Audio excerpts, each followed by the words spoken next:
All right, we have a much smaller group right now, but thank you for coming. And we're going to go through the formality here of our second round. We have people at home watching, and this is being recorded as well as broadcast live. We also have our minutes taker from the Planning Commission. We have a recorder going, and our town manager, Garrett Toy, is going to record any comments. And we'll take all these comments under advisement, and we'll be reviewing them during the update process. So we had to notice this as a joint meeting of the Town Council, the Planning Commission, and the GPIC, and the Affordable Housing Committee, so that if the members of those elected and appointed bodies wanted to be here tonight, they could be and not violate the Brown Act. So we're going to do a little housekeeping for a minute. If you're a member of the Town Council, we're going to do a little roll call. We have 2 members of the Town Council. There's no quorum. Members of the Planning Commission. We have Chair of the Planning Commission. Members of the General Plan Implementation Committee. We have 1 member of that. Any members of the Affordable Housing Committee? No, we had last. Oh, forgive me. Yes, Representative Mayor Kohler.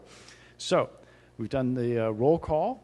This is a very informal program tonight. I'm going to start by giving an overview of the state requirements for meeting our responsibilities of providing housing to all income ranges. I'm going to talk about the existing housing element and how we met our last quotas, what our next quota is, and how we expect to meet that next quota. And then we're going to open it up for questions or comments, and that's what this night is really about. It's about getting comments from the public before we actually have a draft of the updated housing element available, okay? So I'm going to walk you through sort of where we are, what our requirements are, and where we're going, what our goals are. Then we'll open it up, and you can ask questions, and Mr. Kennings and Town Manager Garrett Toy and myself will try to field those questions. If we can't answer them, we'll take them under advisement and do some research. And then we also want to hear your comments, whatever they might be, about this process. So for the couple of you diehards that showed up, thank you very much for being here. There's also a sign-up sheet, which would be helpful if you sign into. So without further ado, let's get going. So we currently have a town-adopted housing element that was adopted in October of 2013. And that covered the regional housing needs allocation cycles for 3 and 4, and we'll get into more details on that in a moment. That was adopted by Town Council in October of 2013. It was certified by the State Department of Housing and Community Development, abbreviated HCD, in November of 2013. And one of the requirements when you have a adopted and certified housing element is to bring the town's zoning ordinance into compliance with those policies. And the town actually started that process with the adoption of Ordinance 788, amending the zoning map, but we actually, under the influence of a petition, that ordinance was repealed with Ordinance 780, and in that repeal ordinance, it was stated by the council that they supported the general plan and the housing element, but that they wanted to step back to give a chance to educate the town about the policies in the existing housing element and to come back in with proposed rezoning step by step by zone category, and not only the changes in the map, but the accompanying language. We'll get into that a little bit more later. So in November of 2014, so we're technically not in compliance. I'll come back to that. So in November, just a couple months ago, council in the first meeting of the month directed staff to proceed with the update for RENA Cycle 5. The next housing update includes not only the new 5, but the last 4, Cycle 4, but it does not include Cycle 3. And the reason that we have to look at more than just 5 is because we're not in compliance with the zoning changes. So we have to do 4 and 5. So after we were told by council in November to get going, we held in this room a joint meeting on November 25th. It was well attended, and it was broadcast live and recorded and is available on the website. And we vetted the approach on meeting the next RENA numbers, which we're going to go through here. And this evening, again, is about a pre-draft workshop to receive input from all concerned stakeholders. And thank you for coming. We actually had a very good turnover at our earlier session and a very lively question and discussion period. And again, that has been recorded. You can go back and watch that if you like later. So once again, we have these regional housing needs allocations, abbreviated RHNA. And what is shown here is for cycle 3 and 4, which we had addressed in the last housing element, adopted in October 13, and now we have the 5th cycle that we have to accommodate. This is the cycle 3, 4, and 5. However, going forward, since we're out of compliance, because of the law governing what the town is required to accommodate, we have a bit of good fortune because 3 drops away and 4 is actually less than what, 5 is less than what 3 was. So our new quota is 169, where the combination of cycle 4 and 5, where our prior quota was actually 172. So our requirement went down by 3.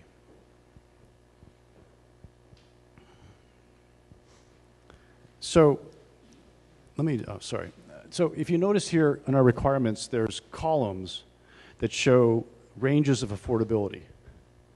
And within each of these RHNA cycles, the total's on the right, but the breakdown of the affordability of the units is prescribed. And that's what these columns show. Less than 30% of the area median income is considered extremely low. Between 30 and 50 is very low. Less than 80 is low. Moderate actually goes up above 100% of median income and then above moderate. So what does that mean, 30% of area median income? HUD comes out, I'm sorry about this being a small slide, and I can make this PowerPoint available to you. And again, you can view it on the web also.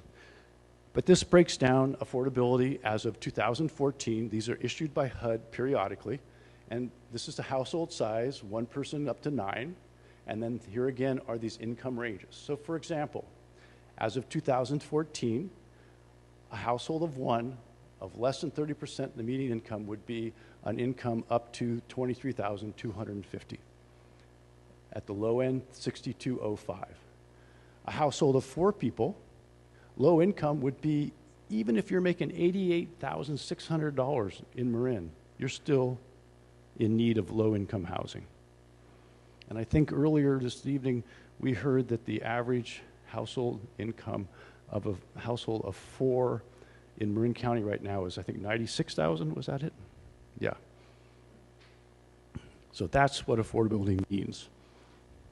Okay, and again, I'm sorry about the small print, but this is showing actually how we accommodated in the last housing element our quota of 172, okay? And these are the opportunity sites, 6 opportunity sites, starting with the Lutheran Church. We targeted for 40 units of senior housing. 10 Alima, when you turn off Alima onto Sir Francis Drake, that little triangular piece where the old Dias house is, we targeted for 22 units of workforce housing, and 2 of the highest needs in the last analysis that was done in what's called a workbook in the appendix of the housing element. 2 of the greatest needs in Fairfax, specific to Fairfax, were for senior housing, and we know that there's a silver tsunami coming throughout the county, as well as workforce housing. So that's what we targeted on these 2 sites. These were the only 2 sites where something called base density was applied. We created a policy and the town council adopted the policy on those 2 sites that allowable base density would be 20 units per acre. I want to emphasize those were the only 2 sites that we targeted for the base density. Why did they do this? Why did the town? The Lutheran Church up Sir Francis Drake, I think it's 2626 Sir Francis Drake, and 10 Alima, which is right on the corner of Alima and Sir Francis Drake, by where the old Mandarin Gardens restaurant was. What this accomplished, as far as the state's requirements were, this allowed us our quota of those income ranges. by applying the base densities to just those two sites, we don't have to justify to the state going forward that we met those affordability ranges. The state was satisfied with the application of the base density. That does not mean that the town can't apply more stringent requirements on affordability, but we simply met the income range requirements of our quota by establishing base densities on those two and only those two sites. The third site is School Street Plaza across the bridge here, the site of the historic middle school in town. And we targeted 9 units allowable on that site and rezoning it from limited commercial to planned development district. So again, 9 units. That doesn't mean someone can't come in with application for more, but all we established by right on that site via the housing element were 9 units. You know, it's okay if there's simple ones, but I'd rather not get off track. We started to get a little off track last time. We sort of had to wait to the end. If you can, okay, thank you, John. Okay, so I want to point out that these 3 are actually parcels, are sites, okay? The next 3 opportunity sites are areas, if you will, are areas. They're actually, okay, they're actually multiple parcels aggregated together, right? They're individual parcels, but in one area of town.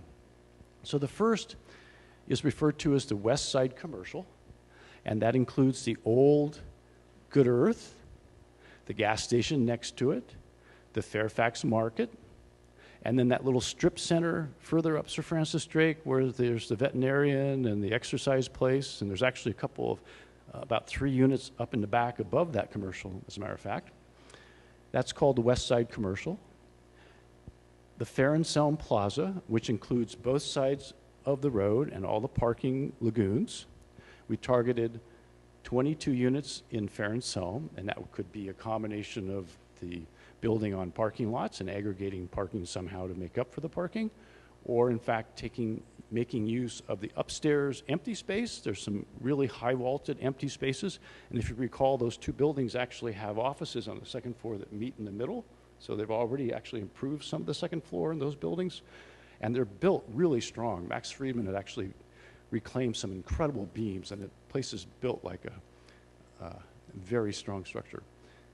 So 22, and then on the East Side Commercial, and this is the little area starting at the corner of Pastoria and Sir Francis Drake, including the nursery there in the corner, as well as some of the old residences facing Sir Francis Drake that got changed into commercial.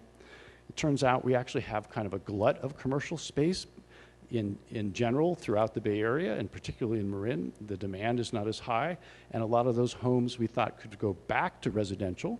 And one of the policy recommendations that we would be coming forward with in the language of the zoning ordinance is to allow those homes not only on the 2nd floor, but the 1st floor to convert back to housing. So we targeted 14 units on East Side Commercial, and probably the largest piece of that would be at the nursery site. We got wind that the owner was actually game to use his property in the future for housing or sell it for housing.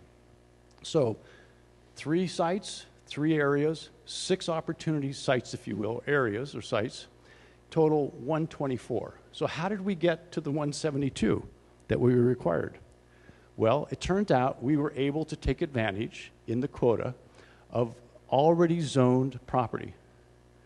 And we had 21 parcels that were already zoned. And going forward, we're going to be able to take advantage of those 21 parcels also, 21 units potential. By the way, the requirement of the state is that we zone for the potential of the housing. The state does not actually require us to build it. Having said that, we'd like the affordable housing to get built, and there's no reason that we would stand in the way of that. We want to promote it, so we're trying to reduce the restrictions of that occurring. In addition to the previously zoned 21, we went back and looked at our records all the way back to 1999 to the beginning of the 3rd cycle RENA, and we were able to capture 27 that had been built. The caveat there is we can't go back now all the way to 99 because we can't go back and use the 3rd cycle numbers. We can only go back to the beginning of the 4th cycle. I'll get to that in a moment. So how are we going to meet it if we have 124, 21, and less than the 27. I'll show you how. So here's our quota. There's the previously zoned. There's the permitted since '06. It's gone down from 27 to 8. And now that gives us a total, this subtracting 169, we have now still a total of 140, okay? And remember, those opportunity sites had 124. So if we roll over the 124, we still have a deficit of 16. Second units is how we plan on plugging that hole. The last time we did the housing element update that was adopted in October 13, certified in November of 13 by the state, we actually started by asking the state for a quota of 25 allowances for second units. And they said, your track record is horrible. There's no way in the 1 year left of the planning period, we believe you're going to be able to make 25 second units whole, legitimate, whether they're informal or new. So they said, we'll give you 3. This time, however, we've permitted 2 second units in the last year. And if we make the deadline of May 31st this year of adopting the housing element, we go on an 8-year cycle. 2 times 8 is 16. That's how we plug the hole. And we've actually gotten a preliminary heads up that the state thinks that process will fly. So here's our approach. If we adopt by May 31st, 2015, the next update's in 8 years versus 4 years. That saves a ton of towns' resources and staff time. Our approach is the housing element update covers cycles 4 and 5 numbers, keep the opportunity sites the same, roll over all those 6 sites or areas that we had in the previous housing element, add the 16 second units. There will also be parallel to this process CEQA review. CEQA stands for the California Environmental Quality Act. It's a parallel process in what's called the entitlements process in planning. The state of California in the 70s, in its wisdom, dictated that towns for significant projects must do an analysis. Actually, almost everything. You either have to make it exempt or you have to do an analysis. So it was intended to inform the public and policymakers about environmental consequences to proposed or pending projects. So we did a CEQA analysis on the original entire general plan when it was adopted in April 2012. When we amended the housing element that the state rejected for things like those 25 second units, we came back. Remember, it was the whole general plan with the first cut of the housing element went through in April 2012. Then we got rejected by the state. We amended the housing element. It was adopted by council in October 2013. And when we amended the housing element in October 2013, we did what's called an addendum to the mitigated neg deck. A mitigated neg deck is a term of art in CEQA which says you reduce the significant impacts to less than significant, and therefore you don't have to do the full-blown EIR. It's, again, to inform the policymakers and the public about the process. We're also very optimistic that when we finally send the housing element up to the state for certification, that they will be able to do so faster than their 60-day statutory requirement because it happened so recently and we have the same handler at the state. The timing on doing this. So again, our goal is to adopt the housing element update by May 31st to meet the requirement for the 8-year cycle. And by the way, this effort in this update is less stringent if we meet that May 31st. So not only do we go on a 4-year cycle, but the amount of analysis in doing this update right now is much less. And the biggest part being there's a new census, a 2010 census, and there's a lot of heavy lifting analysis that goes into the special needs of Fairfax to substantiate what the requirement, what the needs, and what the approach should be.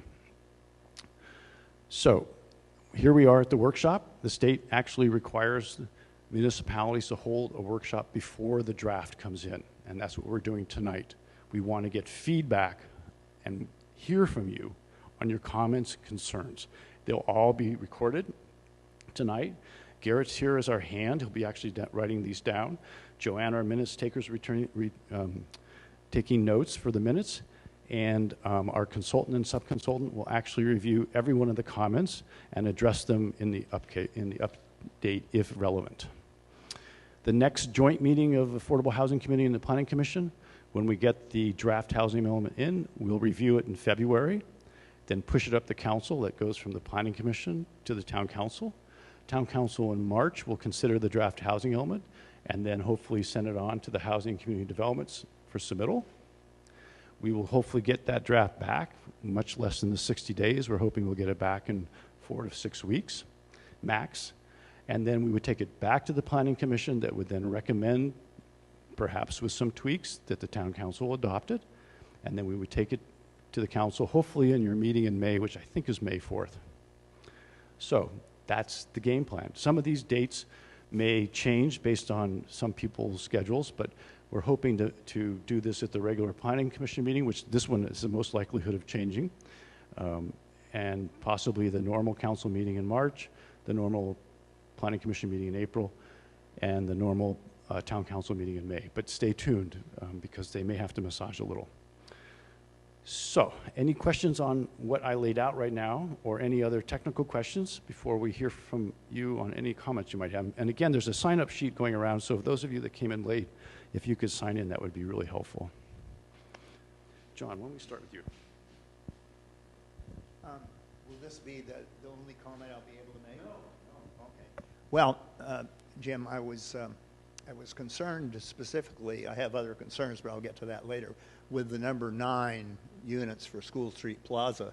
And the reason I'm so concerned about it is I'm concerned, I helped pass out a flyer that said, mentioned the 58 units. And people were, including some of the council people in this room, said, oh, that's all scare tactics and blah, blah, blah. Well, it turned out to be true. I was there at the presentation where the architect made his presentation. So a direct question to you, when did you first know that he was going to come in with 58 units? At the forum where he announced it. We had met with him previously, and we knew he said he was interested in much more, and we said we really think you should come in and present it to the town, either at the planning, originally we said at the planning commission, at a planning commission workshop, and then when we knew the forums were coming along after the kerfuffle on the petition, we said, look, you really got to come into the town and talk to them ahead of time to get the temperature, because we don't think that's what the town's going to like. So when Mr. Azazi showed up with his architect, I was aware they were going to roll out their plan. We wanted them to show it because we knew that it wouldn't be received well, okay? He never came in with a formal application for the record. He came in to show his plans to get the temperature read. And if you recall at that forum, there was a collective gasp in the room when the architect rolled out the plan. We have no jurisdiction to restrict a property owner from coming in with an application for something. That's not my question. My question was, when did you have an indication that he was going to come in for those units, even though he said, I want a bunch more units? Because I don't think it was good for people to find out that at the meeting they should have been forewarned. Again, we had informal discussions with him, and he showed us some SketchUps of what he might like, and we cautioned him that we were only recommending 9 units, that the town is a very special place with regards to building. It's a very challenging permit environment. It was hard to get that across. So what we yeah. No. Yeah, thank you. Thank you. Yes, yes. Okay, yeah, okay. So, but I just also want to state for the record, because the zoning of that property for 9 units, that's what we zoned it for. Okay, we did not zone it. There was no underlying effort to accommodate his big plan.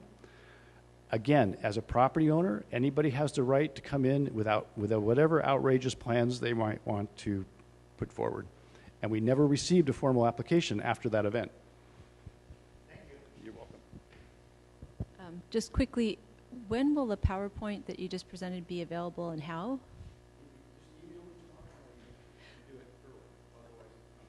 Okay, and I hope that at some point you'll be able to, yeah, that would be great if it was online. Okay.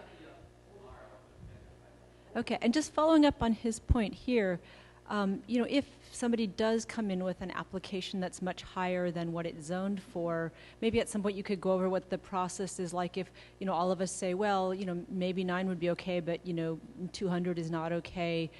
Maybe if you clarified like what power the community has and the town has to tell an owner that they can't, build that much. Complete power. The only thing that's allowed when this zoning change takes place is 9 units. Anything over that is a discretionary permit and can be denied for several reasons. Okay? The only caveat to that is if he was to come in with a 9-unit proposal and had a certain percentage of those 9 units at affordability ranges, there is called density bonus law. And he could be entitled to a percentage increase up to, at the maximum, 35%. So on 9 units, he might get 3 more units, okay? That would be if he went to the mat and negotiated with us to the hilt. But I'm just throwing that out for full disclosure. We discussed this at the last session. In the last 10 years in Marin County, the total number of units, not projects, the total number of units that have qualified under the density bonus law are 2. Okay, next.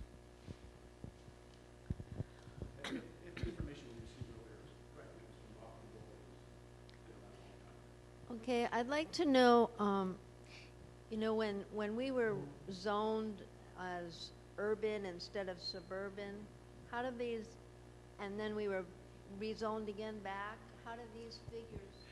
That was actually for the county. That's not for Fairfax. It had no effect on us whatsoever.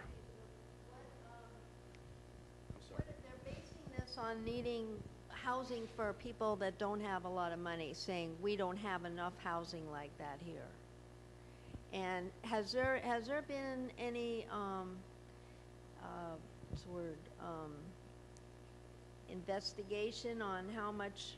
I think that there's a lot of people in Fairfax that don't have a lot of money, that are on fixed incomes, and I think it's a lot less affluent than one would think, and compared to most of the other places in Marin.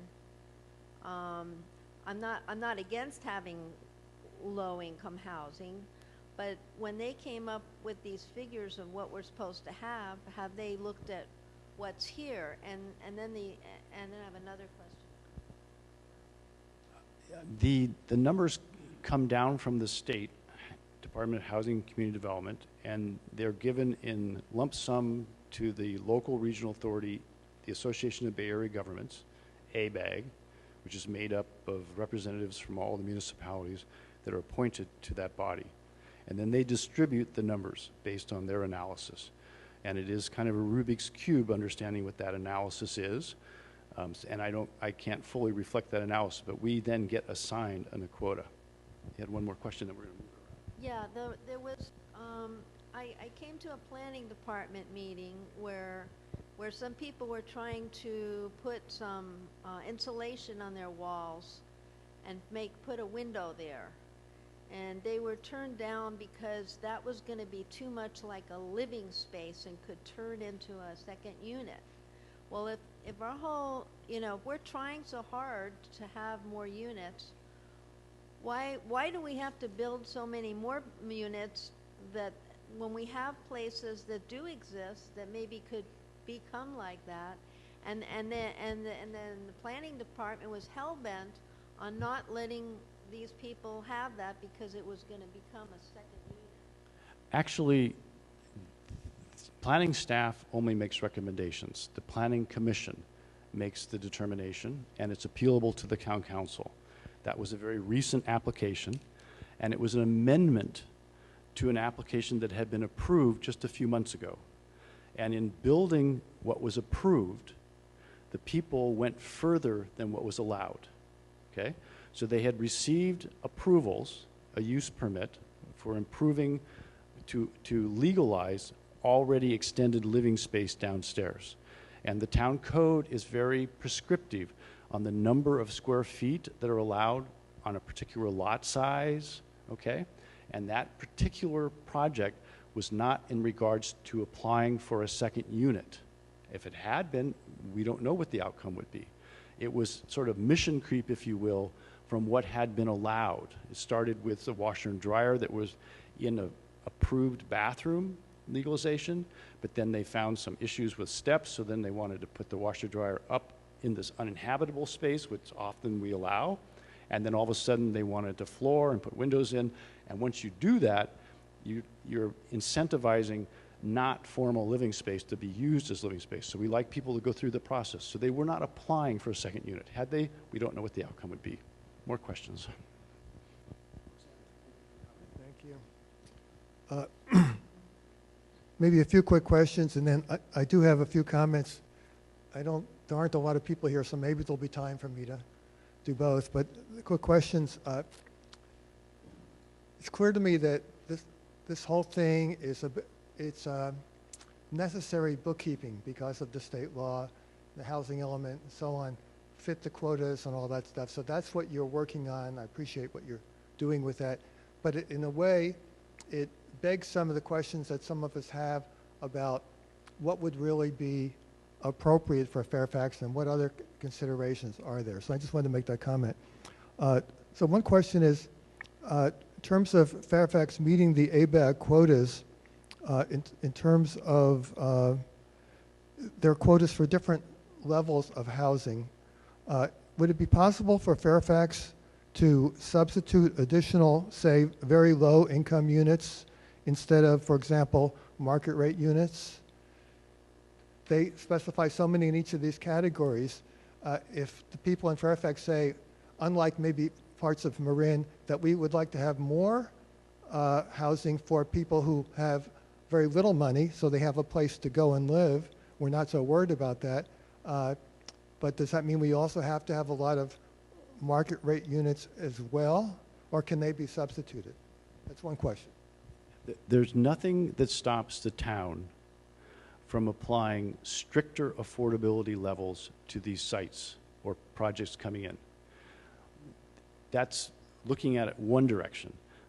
Looking at it from what the state requires, we at least have to meet that requirement, okay? So I don't know if you were here when we went over this, but of these 6 opportunity sites, 3 of which are parcels and 3 of which are areas, the only base density of 20 units an acre was applied to the Lutheran Church site, 2626 Sir Francis Drake, and the 10 Alima site, which is where Alima peels off for Sir Francis Drake, where the old Mandarin Garden and the Dias House, very historic Dias House, were. By applying this base density, it satisfied the states. They gave us slack on meeting all the income ranges. So it took care of the State Department of Housing and Community Development by applying the base density to those 2 sites.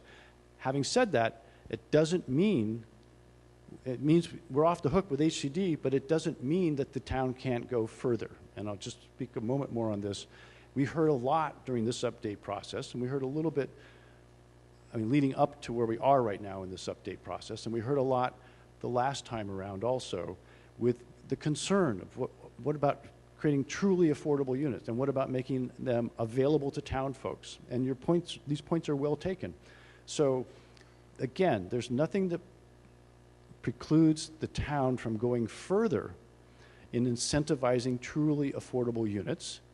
And there's also a lot of comment that's been made about how you can't make these units available to town folks. So are you really creating affordable housing for people here? Well, that's accurate with regard to certain funding sources. If, for example, a nonprofit developer is doing a project and collecting several funding sources from either feds or state, often those, most of the time, if not all, those funding sources say you can't discriminate in terms of the location of where those people come from. That's accurate.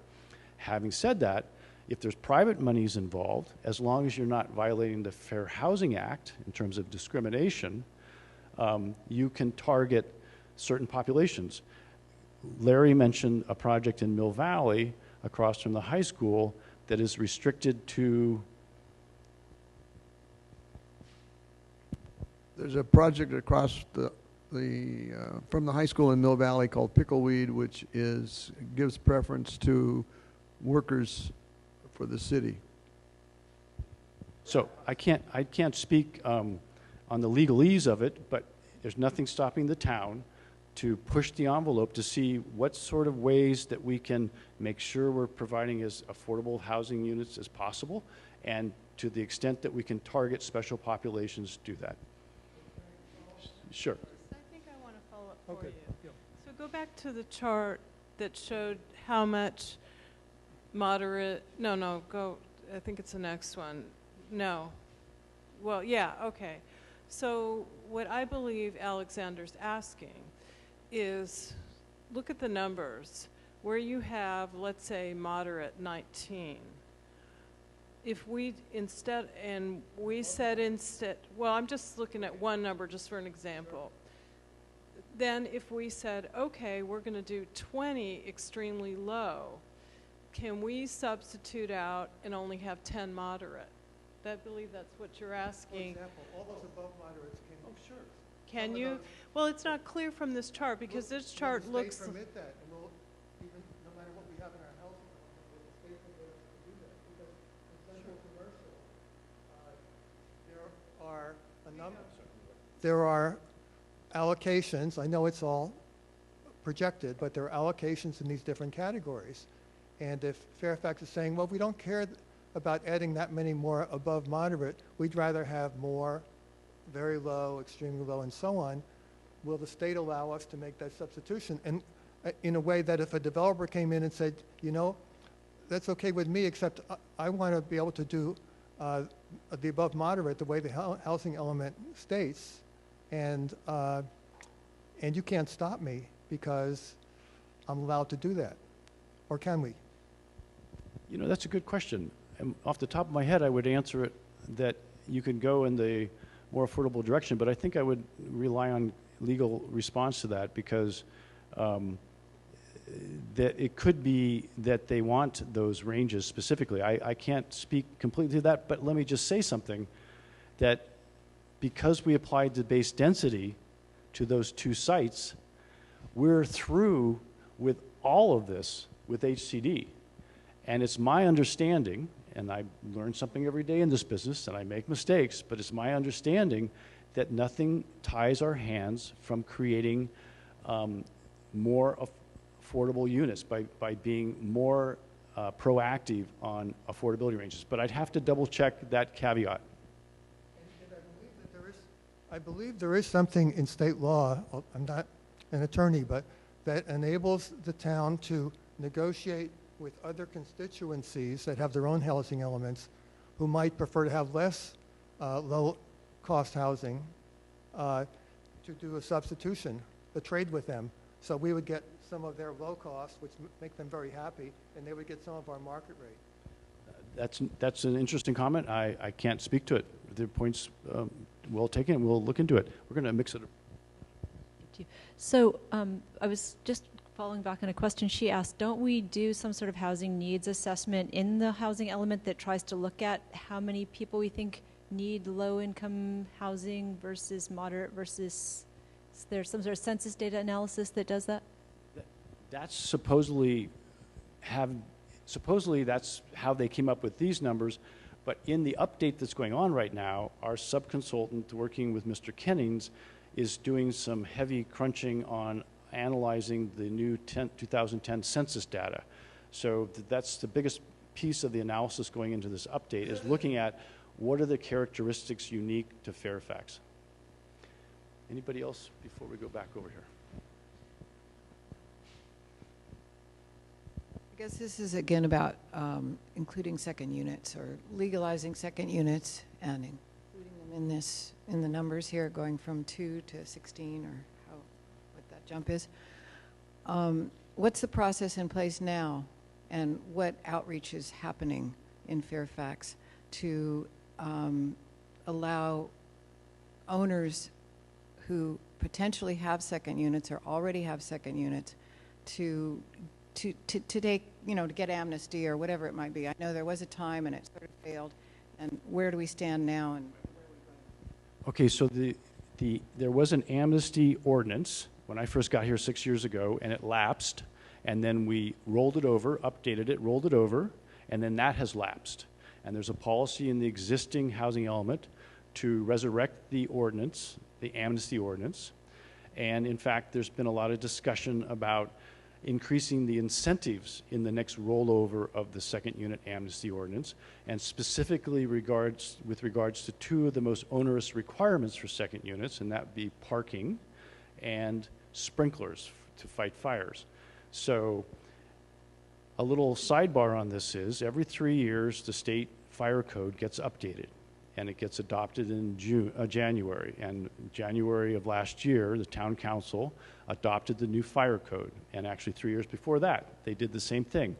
And in their wisdom, they relaxed the sprinkler requirement for new second units in what's called the non-wildlife urban interface. It's more the flat area of town along Sir Francis Drake, the non-wildlife urban interface, WUI, and going out from WUI up the sides up to a 30% slope, with the rationale being that it's easier for fire apparatus to get up to those units to fight fires. And perhaps going forward, the town council will want to consider relaxing parking requirements where it makes sense. That's not staff's decision. Staff makes recommendations. Planning Commission chews on it, makes recommendation. Council decides. So going forward, when we resurrect the amnesty ordinance, there's been discussion at staff level that we would like to, where it makes sense, incentivize people coming in from the cold. For example, right now, the people that have illegal second units have to pay double the application fee as a penalty. Well, maybe we should say if you come in within X amount of time, you don't pay not only the double, you pay a reduction or something. I don't know. Again, it's not my decision. We'll be making recommendations. So it'd be nice to incentivize it, and also to say if you don't come in by a certain time, that goes away. And so it's a carrot and stick approach. Let me just sidetrack for a moment more. During preliminary discussions up to this point, when we met with the Affordable Housing Committee back in September and the General Plan Implementation Committee in October, we discussed a concept that Nevada has just adopted, and it's been kicked around by planning directors for a few years now, and they're called junior second units, for lack of a better term. And what that is the idea, if you have a home with an extra bedroom and bathroom, putting an outside door in, adding a little galley kitchen, and turning it into a unit. And what's so beautiful about this concept to many of us is it's densifying within the built environment. The house is already there. The hookups are already there.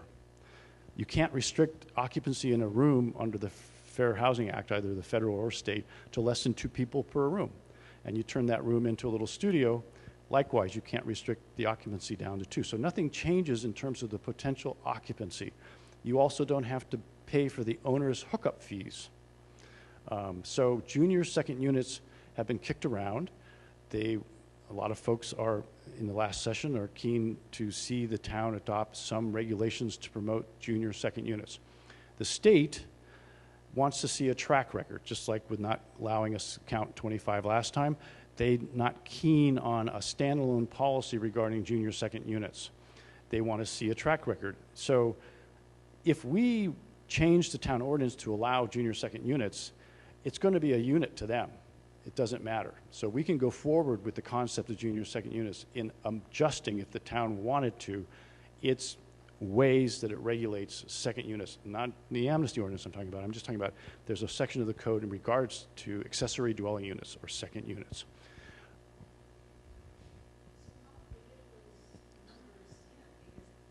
How would we get those numbers in and the people interested? I guess this is to make the quota for the town. I had a comment from somebody in another neighborhood that there were several places there, and I know in my neighborhood there are a couple. Well, I think you incentivize people to come in from the cold. And again, the application cost, the sprinkler requirements, which can be very onerous, costly, and then parking, which in our antiquated subdivisions in the hills and whatnot, where there's already a lot of parking,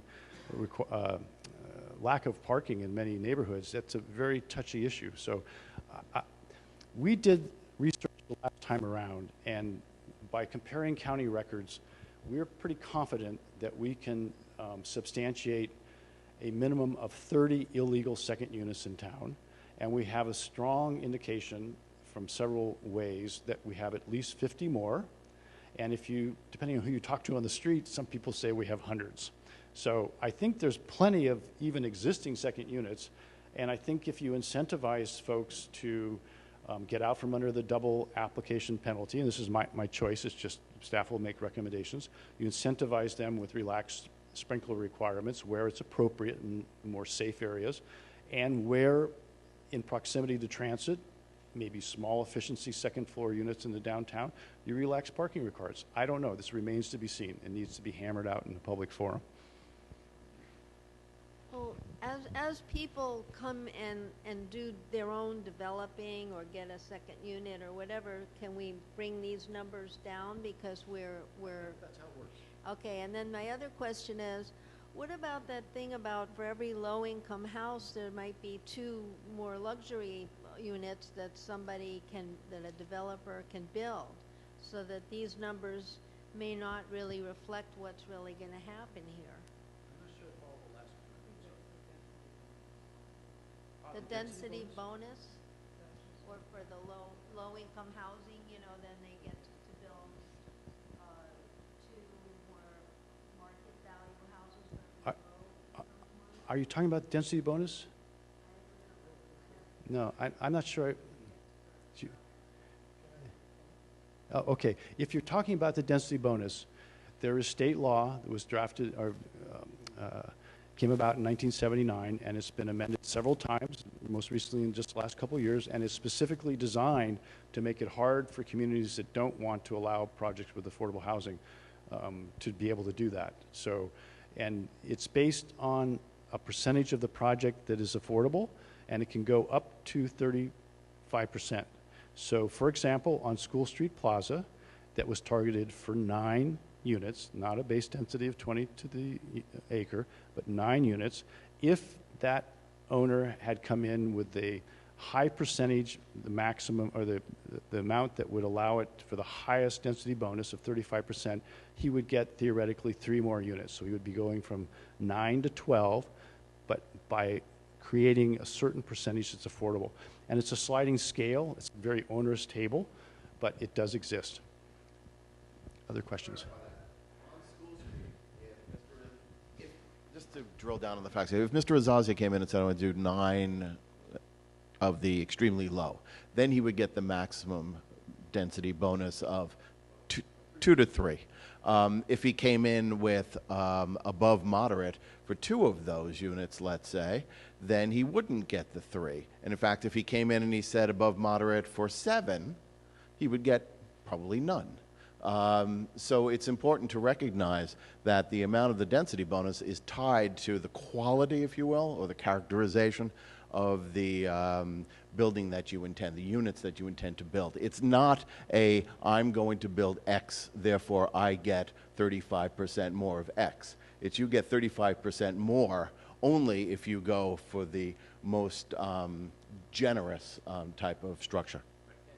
The table is very prescriptive. It's like at each of it requires a certain additional number of units depending on which income range he's hitting, and the maximum is the 35%. And the tables are quite long. It goes by each individual unit.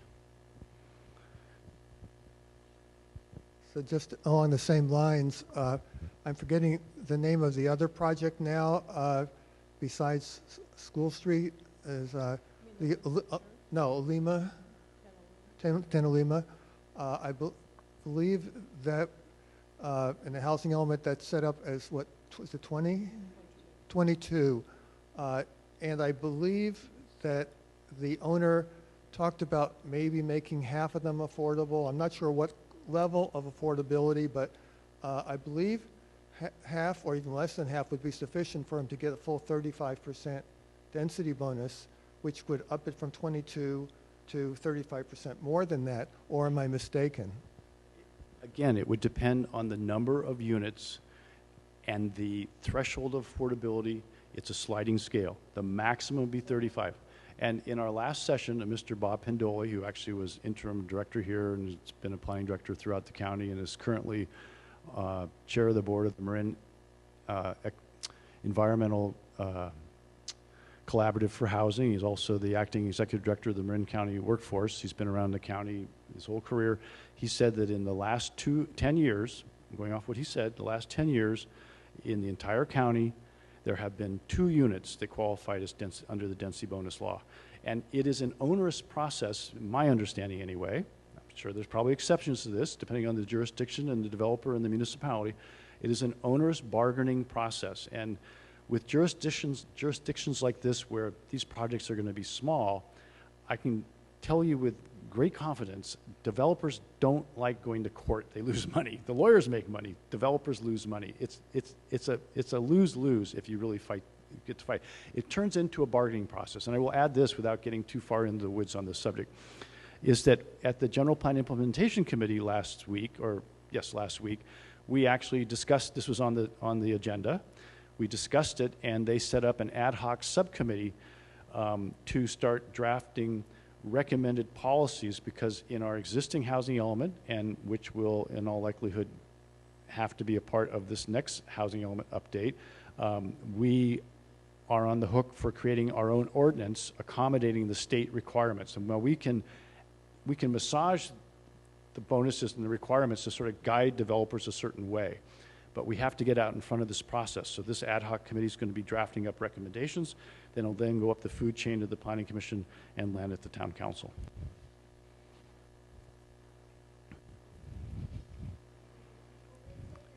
I'm sorry, there's folks watching and I can't hear you.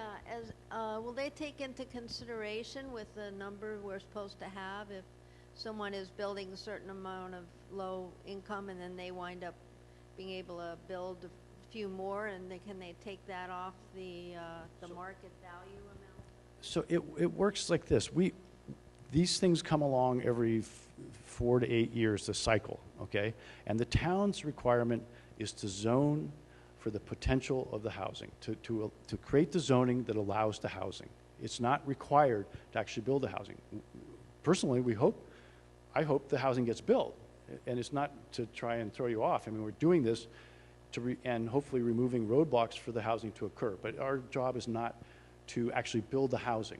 It's to create the opportunity for the housing to occur. So when we get done, the town adopts this strategy when it's done, and it goes up to the state, it's certified.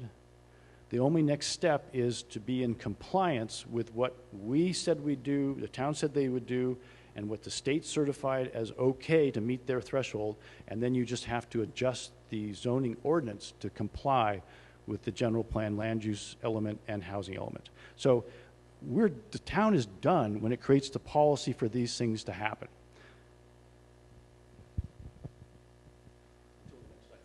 Well, the town may be done dealing with RENA for 8 years if it's certified, but given that that only works if by a certain date the zoning is changed to match the housing element,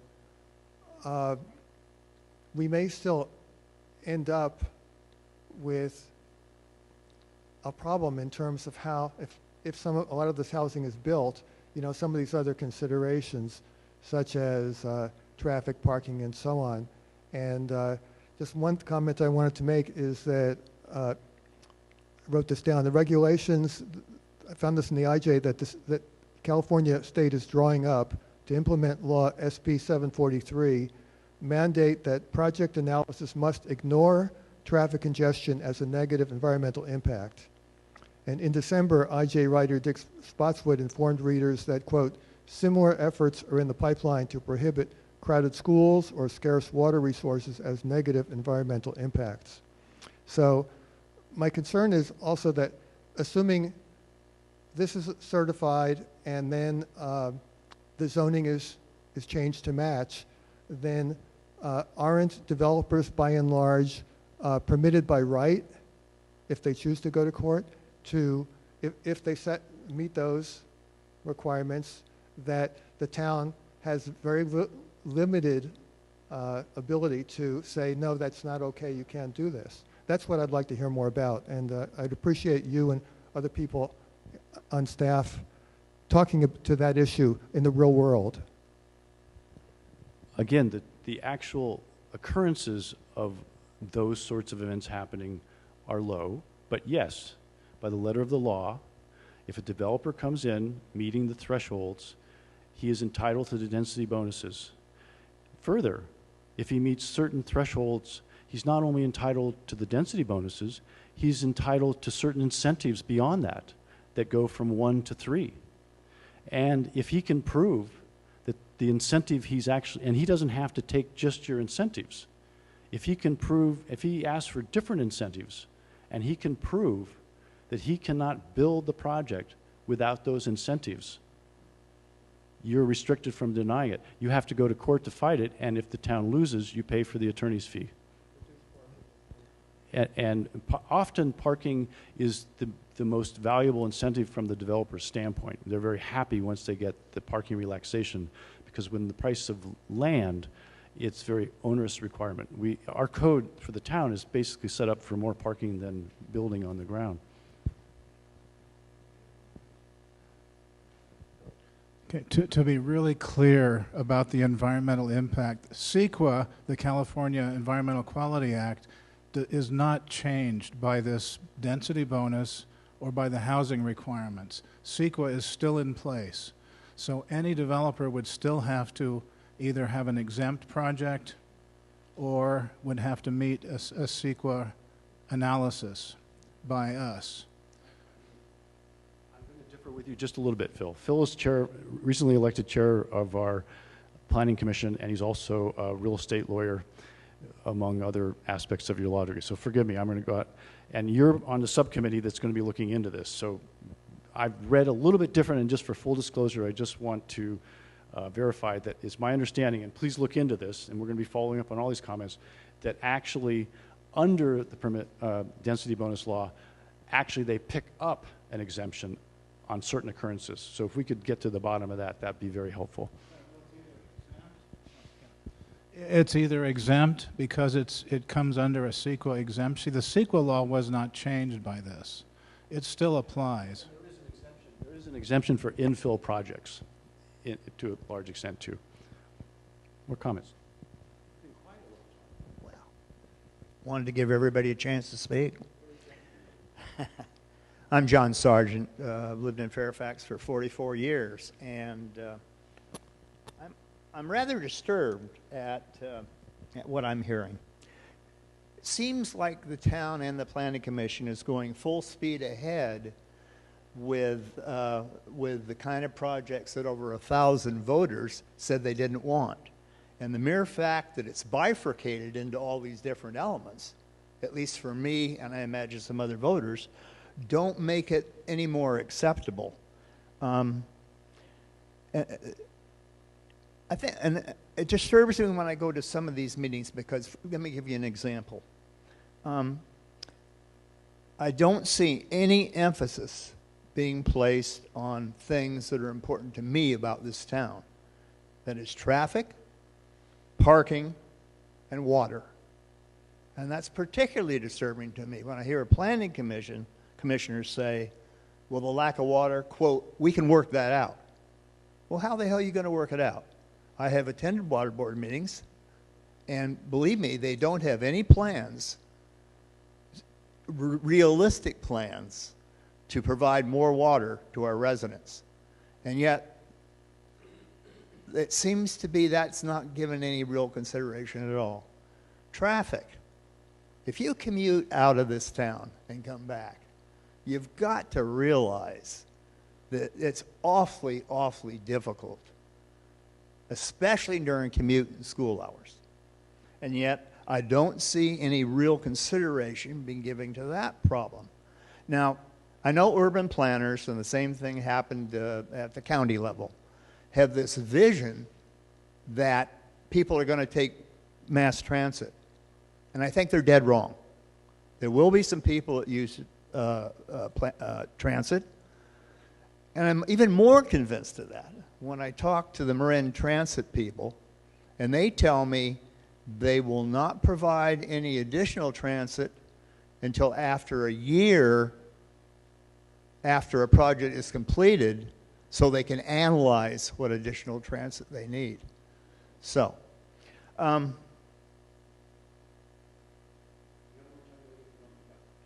I'm going to keep going. I'm going to get it all out. Is that all right? What would be the disaster of not complying with these requirements? I don't see any. I've heard various people, and I'm not a lawyer, and I don't know the full ramifications. What would be the disaster of not complying with these requirements? We seem to be going full speed ahead without any effort on our part to say, hey, wait a minute, can we get some modifications on these? Whatever. Maybe I'm not understanding the efforts you've made.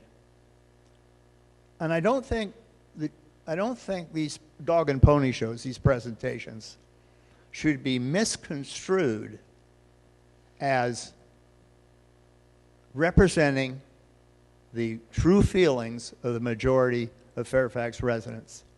The same thing happened at the county. They had these little dog and pony shows. 20 or 30 people would show up. We see how many people are here today. You said you had 20 at the previous session.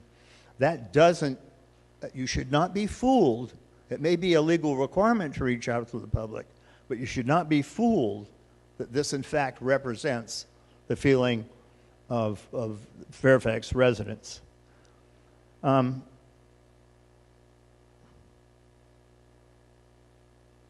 the comment you made, it's only zoned for these many units. I mean, we don't have to, they don't have to build that many units. It's only zoned for that many units. Forgive me, I think that's a bit, I don't think that really represents the reality of what's going to happen. With the housing needed in Marin and the red hot market we're in, if you zone it for a number of units, you know damn well they're going to get built. So this thing, well, yeah, we only zoned it for 9, but there may be more.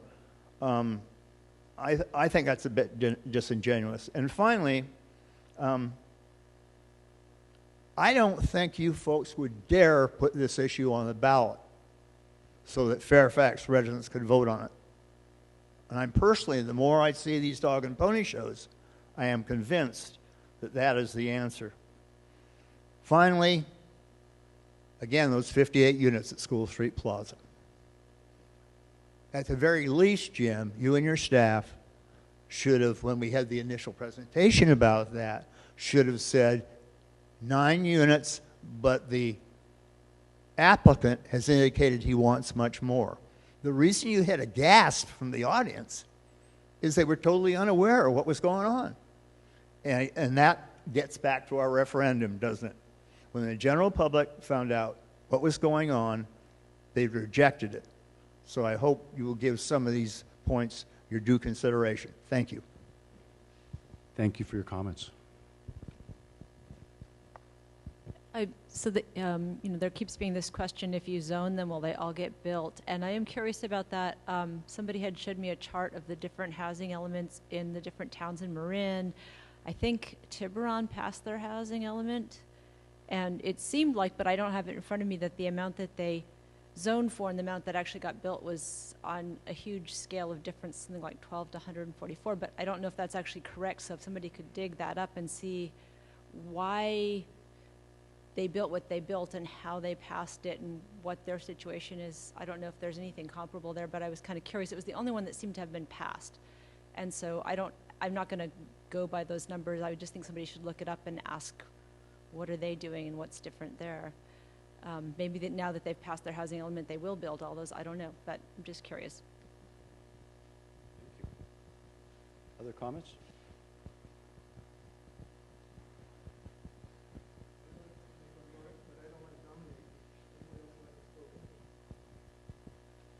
Yeah, I don't think actually the majority of this town knows this is going on. I know because I got something from the clerk that we're gonna have a meeting, or, but most people in the town don't get these things and they don't know. They know 1,000 people know they signed a petition, and they have no idea that a lot of the same stuff they signed that they didn't want was being turned into another ordinance that was getting passed through, and they have no idea what's going on here. And I think it's going to be pretty shocking when all of a sudden all the building gets happening. Thank you. And just for the record, staff makes recommendations. We don't decide anything. The Planning Commission reviews things, make recommendations, council passes it. So I report to this gentleman right here, our town manager, Garrett Toy, and he reports to the elected body. I staff the Planning Commission, but I don't make the decisions. I have certain discretionary review. I make recommendations, but I'm allowed very little discretion. Can I ask a question of Jim? I'm sorry, just to follow up on Mr. Sargent's point. I'm staring at the chart over here. Am I correct that under ABAG since 1999, they're asking us to zone for 169 units during a 24-year period? So is it 169 over a 24-year period?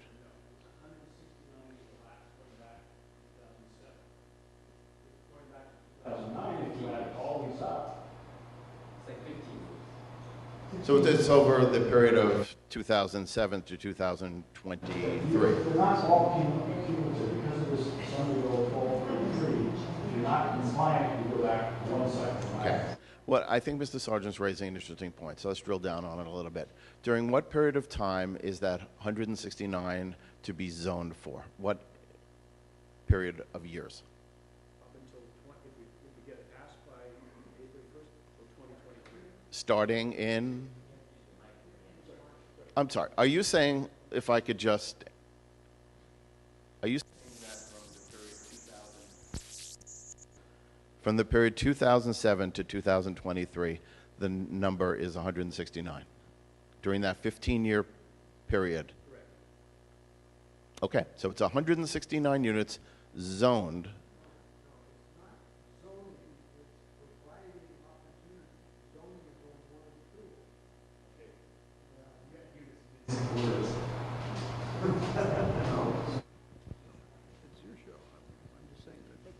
It's not just zoning. Yeah. There are other, reducing impediments for the projects to occur, reducing roadblocks, creating incentives and reducing roadblocks. And it changes depending on the type of housing you're promoting also. I'm not going to leave it until Mr. Sargent's point is satisfied. If I understand you correctly, it's that we're looking at a period from the year 2007 to 2023. And what we are considering as a community is whether to remove the impediments, whether we do so by zoning or other tools, to allow for the potential to build, that's debatable, 169 housing units. Please. John Sargent again. Let me rephrase it and see if I can get some further clarification. Thank you, David, for chiming in with that. Would ABAG and with your regional housing allocation, could they or would they demand units during that time period you discussed for an excess of 169 housing units? Again, they don't require the town to produce any units. They require the town to remove impediments to the creation of those units, and one of the major ways you do that is create the zoning that allows the homes to go in for the quota that's been provided. I'm not satisfied with that answer, but let's go on. Were you saying would not ABAG, but it's HCD, would the 169 increase over the 15-year period? Yeah. And answer is, no. That's it. No, that's it. If we adopt by May for an 8-year cycle, that sticks. I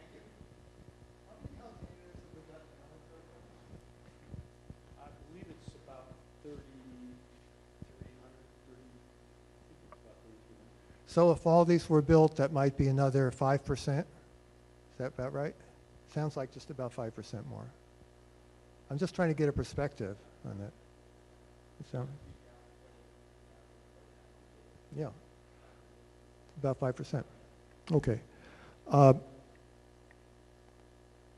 wanted to talk about something that we haven't really talked about much here, and this is the 3 areas of the downtown along Sir Francis Drake that are, possibly to be rezoned as CC.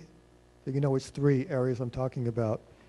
What I wrote is that the reduced parking requirement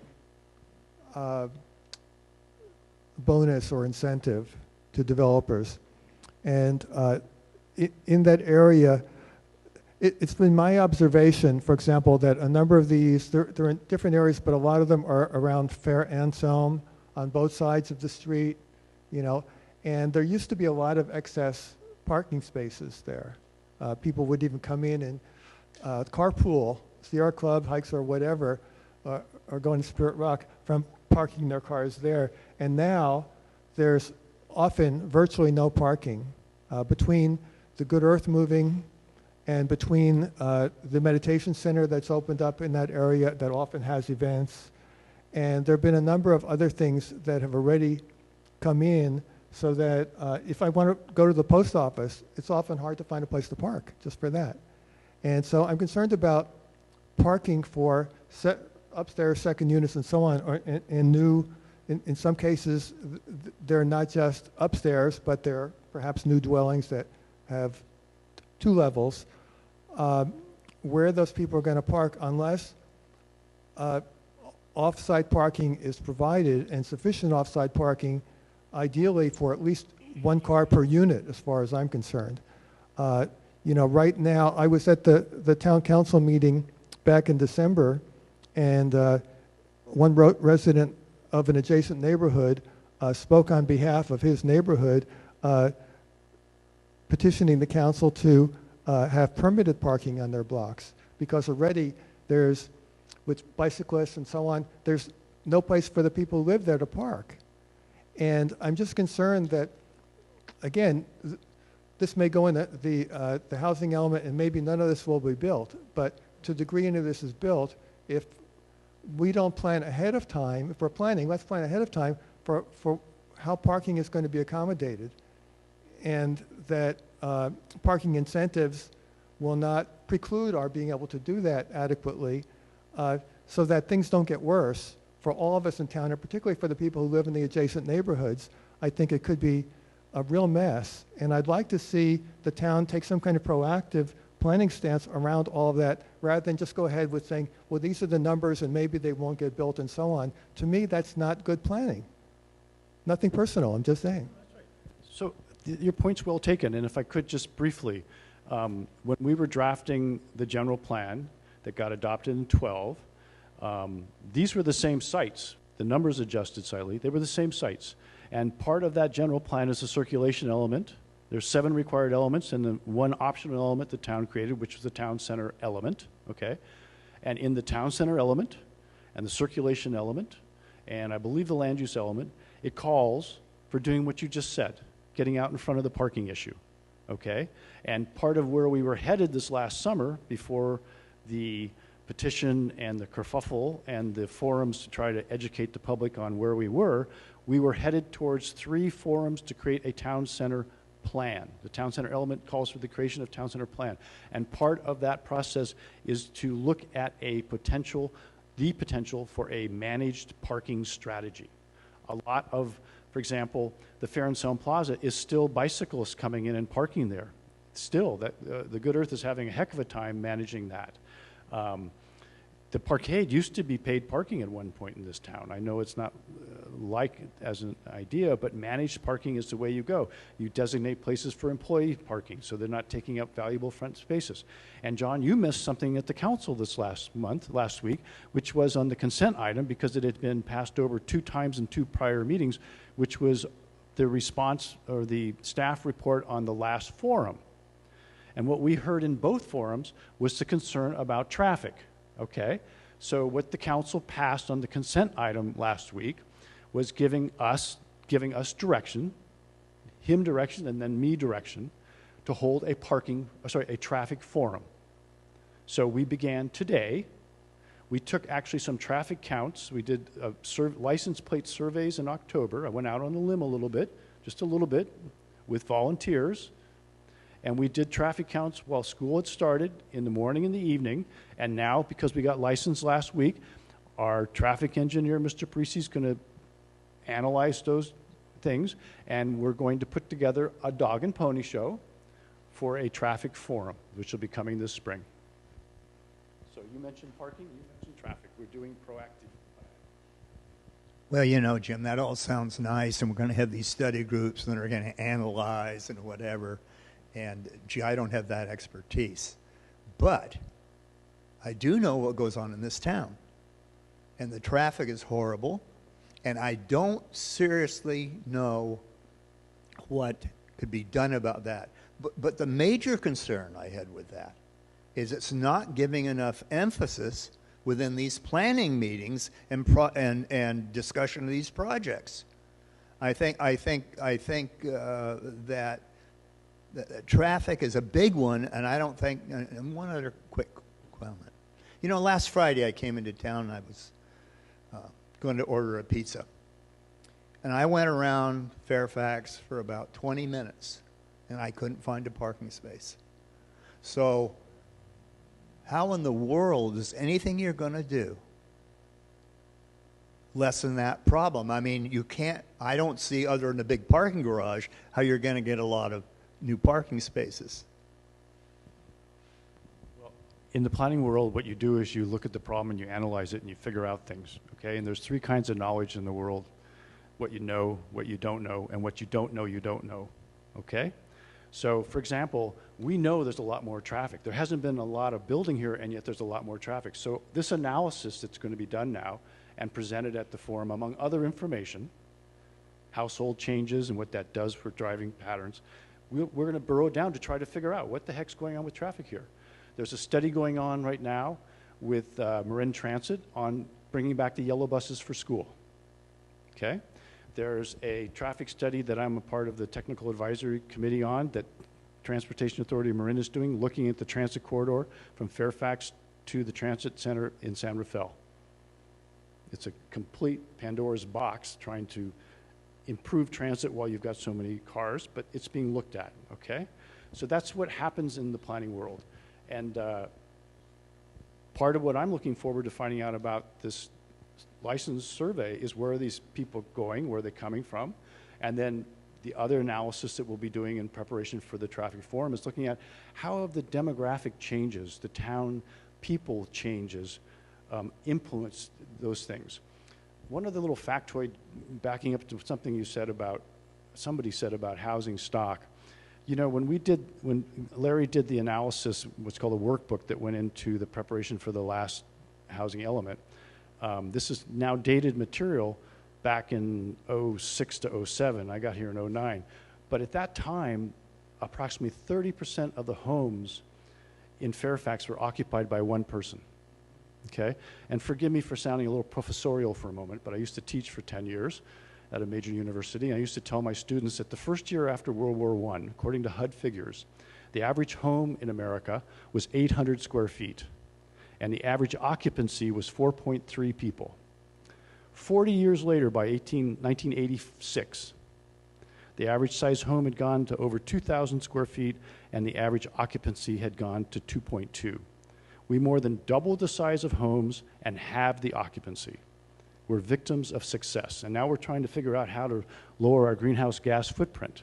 You know, in Europe, people go home, they heat the room they go into and go to bed. Here, we go home, we heat the whole house and go to bed, you know? And so this idea of junior units, junior second units, I like personally because it's densifying within the built environment. You're not adding more square footage. If we were to go back, using that analysis from 1946 to 1986, if we were to go back to the housing standards of 1951 when I was born, we would not have to provide another house in this country until the population doubled. So we're victims of success. I get all these arguments and whatnot. I work for the town under this man. He reports to the council. This is a state law, and we're trying to accommodate it in a way that reflects what Fairfax is about. And the next forum that's coming, by the way, aside from the traffic forum, will be in the summer on the strategy of the CH to CC. And I'm looking forward to that forum. I should probably have my head examined. But because what happened during a subcommittee of the General Plan Advisory Committee with the Land Use Subcommittee, which is what created that policy, was looking at an aerial photo of the town, the heart of the town, and the fabric, the historic fabric of the town center. 2 floors, not 3 floors, 2 floors. I think Bennett's the last and only thing that ever went through 3 floors. And then you look at the ends of town, what I call the bookends, highway commercial. Highway commercial is post-World War II autocentric sprawl. It's about monolithic buildings with parking lagoons. So we had an epiphany, an aha moment in the subcommittee when we looked at that historic character and we said, what if, to satisfy the state and to make the town grow in a way that is reminiscent and reflective of its historic character, we rezone highway commercial to historic central commercial, that in the central commercial, housing is allowed on the 2nd floor by right. And it flew with the state. It flew with the subcommittee, it flew with the GPAC, General Plan Advisory Committee, it flew with the Planning Commission, it flew with the Town Council. It went all the way through.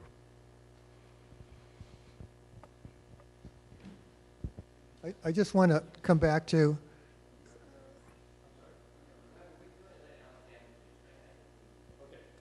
I just want to come back to, I made a comment about parking and then you affirmed it and you responded to that, but I would like to say a little bit of a dialogue about that.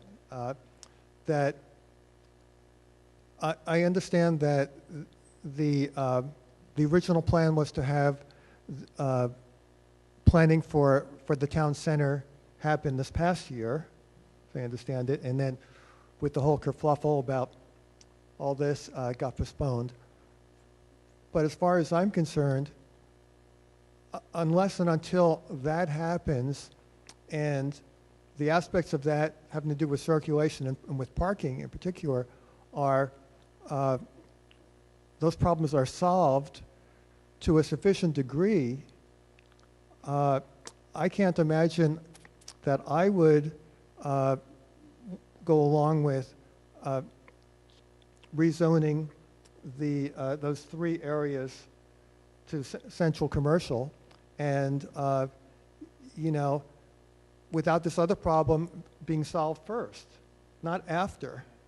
And it just doesn't make sense to me. And I would not only would I'm only one person, one resident, one voter, but I would certainly work to, if necessary, do a petition campaign all over again, even over those issues alone, because I don't think we should be rezoning. I understand that to meet the state's requirements, we would have to rezone by the end of the year, if I'm not mistaken. And unless these other issues are resolved first, I don't think we should move forward with rezoning, just looking at that one area, which constitutes a significant portion of the housing that would be rezoned for. That's only my personal opinion. Thank you for your opinion. Frank, thank you for coming tonight, by the way. Sure. Frank Ager, 13 Meadowway in Fairfax. And just a few comments on what I've heard for the short time I've been here. In a discussion about second units, there's literally hundreds of second units in Fairfax. And the second units in Fairfax are a large percentage of our affordable housing stock. the reason folks don't come in to legalize their second units is the tax implications. Once they apply to legalize that second unit, the assessor's office comes in, reassesses the property, and raises the property taxes. Then on top of that, there's all the additional taxes. Almost $70 for the paramedic tax per unit. That gets added on. Almost $700 for the Ross Valley Sanitary District annual sewer tax per unit. That gets added on. And pretty soon, folks look at the dollar and cents they have to put out to legalize that second unit, and they're not going to do it. So the fact is, all those units are here. They're providing the housing, the affordable housing, but we're not counting them. I think what we need to do in Fairfax is have an inventory of our affordable housing. You know, they say, oh, Fairfax, you don't have enough affordable housing. Well, let's inventory our whole town and take a look at what we have today, and to see what percentage is affordable, what percentage is low income, what percentage is above moderate, et cetera, et cetera. And once you have an inventory of our community, we're going to know better where we stand. Density bonus was mentioned, the state density bonus law. And the state density bonus law overrides height limits, setback requirements, parking and traffic requirements, and lot coverage. So once a density bonus is triggered, throw your local codes out the window. At the November meeting, there was discussion of rezoning Deer Park School for a community facility zone, and we've read recently the Ross Valley the Ross Valley School District is looking to possibly sell Deer Park School. Is that proposal still part of the housing element to rezone Deer Park School for community facilities? No, what was floated early on in Affordable Housing Committee meeting in September and General Plan Implementation Committee meeting in October was Deer Park Villa as an alternative site, not the school. Well, the school, I read the school was supposedly rezoned from open space to community facilities. So I read that. I can figure out. And where are you referring to? Deer Park School. No, but where are you referring to that, where you said where you read it? In the recommendations from the Affordable Housing Committee. No, it was Deer Park Villa. We've never had Deer Park School on the radar. Please do. Other comments?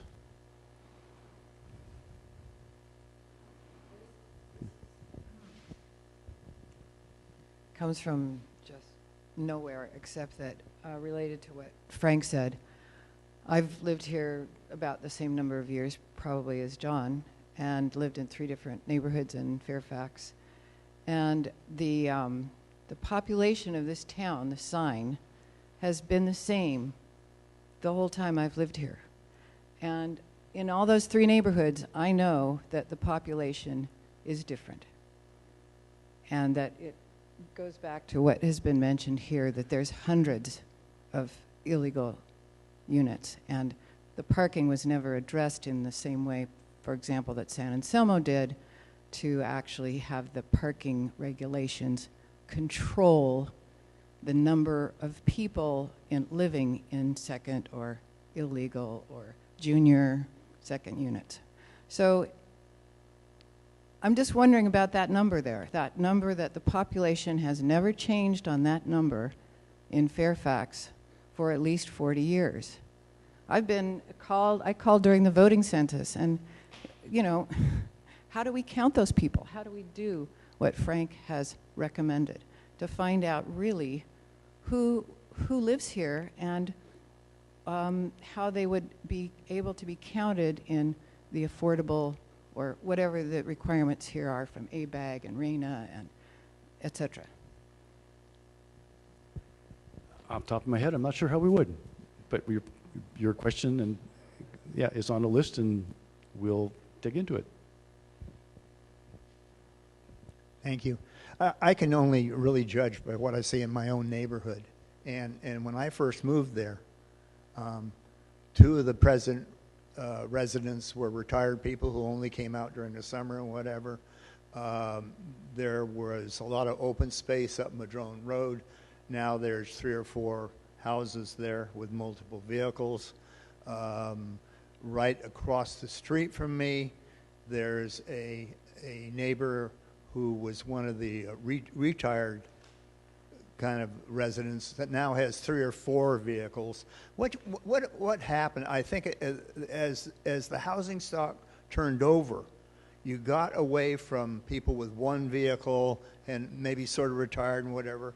Now you've got folks with multiple vehicles and with higher occupancy in those houses. And that, I'm guessing that may be typical of what's going on in Fairfax. Your point's an interesting one in the sense that when you get demographic shifts in incomes, there are different driving patterns. You have maid service, gardeners come in, all sorts of things, and both people are commuting to the city. So those are sort of demographics that are really helpful to burrow down in. It'd be nice to wave the magic wand and have all that information at our disposal. More questions? That's it, I guess. One more time, anybody, anything? All right, well, thank you so much for coming. Thank you for your opinions and your questions. Thank you very much.